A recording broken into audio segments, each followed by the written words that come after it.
We started this newscast with a pursuit. We're going to get to another one. This is a live look with Eliana Morena in News Chopper 4 overhead.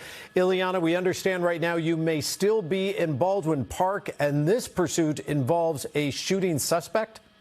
Yeah, and he's losing control right now, Robert, here in a residential neighborhood of Baldwin Park. The police department here trying to bring things to an end with some sort of pit maneuver, but he was able to somehow maneuver his way out of it. This is on Ramona Parkway and Walnut Street. I think he lost a tire with that little move that he just did. If you look at that rear passenger side tire, it's completely gone. He's down to the rim. We're going to start seeing sparks. But this is a shooting suspect, Robert, so it's not someone that they're going to go in a tracking mode or something like that, because they want this guy.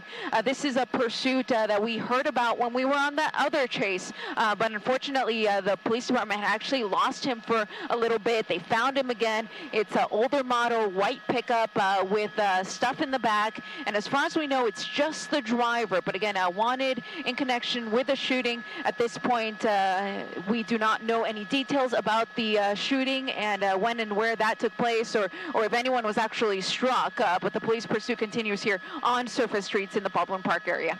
Eliana, as you take a look at this, it doesn't appear there's much left of that back right tire, correct? Yeah, I think it's completely gone down to the rim, so that should hopefully bring things to an end sooner than later. And I think I see a passenger there, Robert. I think I see a hand there in the passenger seat, unless that was the driver simply reaching over. But I definitely saw some movement there in the front passenger seat. So we'll see when things come to an end, if in fact there is anybody else in the vehicle with him. But again, wanted for a shooting of some sort, unknown when and where that happened. But this police pursuit has actually been going on now for about an hour, because it was going on at the same time as another chase that we were following, and we told you about at the top of the newscast. And then this one made its way onto the 210 freeway, eventually got on a surface streets in Azusa, where the police department actually lost the car for a bit, but the sheriff's airship stayed overhead, eventually finding him again, and the pursuit on yet again. Eliana, again, we don't know where this shooting actually took place, but the concern, of course, is that you have to assume that the driver and or passenger is armed, and it looks to be as if they're driving through residential neighborhoods. So they not only need this pursuit to end, they need this pursuit to end peacefully. Absolutely. Knowing what this person was originally wanted for, the Baldwin Park Police Department is going to be really careful when things come to an end. And that also means that they're not going to be able to do your traditional pit maneuver, for example, because of the possibility that he is armed. We, of course, saw what happened back there when he lost control. One of those officers taking the opportunity to try to box the suspect in, but unfortunately that didn't work, and the driver was able to drive himself out of it.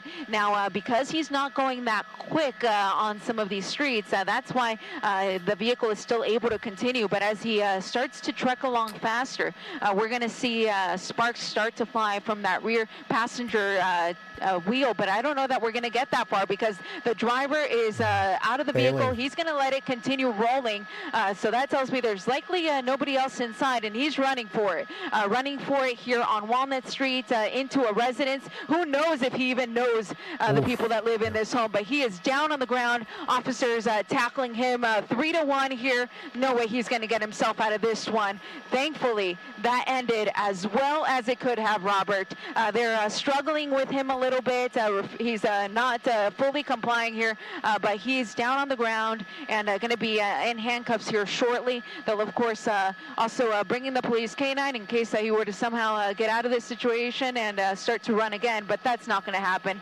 You've got multiple officers now on this suspect, and the car, it continued on. It didn't appear that anybody else was in there. He let it continue rolling down the street. It crashed into a tree, and looks like it also hit that parked car. But really, this ended as well as it could have, considering what this person was wanted for. Again, a shooting suspect chase ending here in the Baldwin Park area.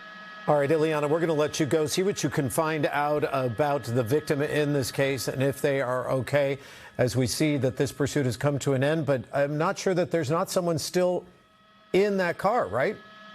Yeah, they're going to clear it just to make sure. Yeah, it's a typical protocol at the end of these police pursuits, just to clear the car to make sure that nobody else is inside. And that officer is looking around really carefully, because those windows on the back are pretty darkly tinted. So he needs to make sure that nobody is hiding back there and could potentially ambush him here. And it doesn't appear that that is the case. It looks like nobody else is inside, thankfully, and one person now in custody. Eliana Morena overhead, a news chopper 4. Thank you, Eliana, and we'll be right back.